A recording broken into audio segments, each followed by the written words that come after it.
பக்கத்துல உட்கார்ந்துக்கிறான். ஏன் தமிழ் தமிழ்னு பேசிட்டு அலையிறீங்க? ஏன் பழமையை பேசிக் கொண்டிருக்கிறீங்க? எப்ப பார்த்தாலும் பழம்பெருமையே பேசிக் கொண்டிருக்கிறீங்க.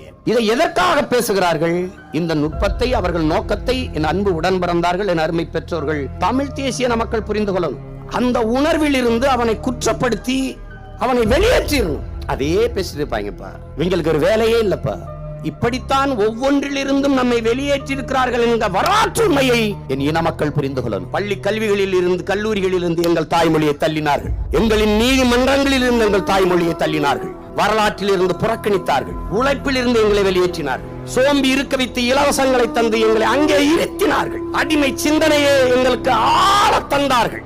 எங்கள் கைகளில் கால்களில் விழுந்திருந்தால் உடைத்து நொறுக்கி இருப்போம். ஆனால் எங்கள் சிந்தனைகளில், எங்கள் உலகில் அடிமையாக சிந்தனையில் விலங்கு போட்டு வீழ்த்தினார்கள். அன்பிற்குரிய தம்பி தங்கைகளே, இங்கதான் கவனமா இருக்கணும். நம்ம ஐயா காப்பா அரவாணன் நமக்கு கற்பிக்கிறார். என் அன்பு பிள்ளைகளே, நாம் பழம்பெருமை பேசுவது நம்மை பீற்றிக் கொள்ள அல்ல, நம்மை நாமே தேற்றிக் கொள்ள. அதை கவனிச்சுக்கணும். நீ பெருமை கொள்ளணும்ல. அவனவன் தாய்மொழியில் பேசிக் கொண்டிருக்கிறான். நான் அந்த மொழிகளின் தாய்மொழியில் பேசிக் கொண்டிருக்கிறேன் என்கிற திமிர் எனக்கு வரணும்.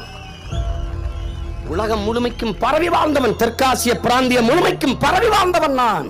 இந்திய நிலப்பரப்பு முழுதும் வாழ்ந்த தமிழை தாய்மொழியாக கொண்ட தொல்குடி சமூகமாக நாகர்கள் நாங்கள். இது தெரியாமல் நீ நிமிர மாட்டாய்.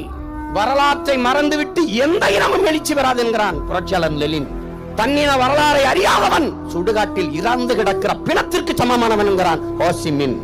வரலாற்றை படிக்காதவன் வரலாற்றை படைக்கவே முடியாது என்கிறார் புரட்சியாளர் அம்பேத்கர். அறிவிற்சிறந்த பெருமக்களே, என் அன்பு பெற்றோர்களே, தம்பி தங்கைகளே, இங்குதான் நாம் கவனமாக புரிந்து தெளிந்து எழுச்சி கொள்ளணும். நீ எங்கு விழுந்தாயோ அங்குதான் எழணும். விழுந்து விட்ட ஒரு தேசிய இனம் வரலாற்றில் இருந்துதான் மீளெழுச்சி கொள்ளணும். அதை நீங்க விளங்கணும். வரலாற்றில் இருந்து உன்னை மறைத்தார்கள், உன்னை நிராகரித்தார்கள்.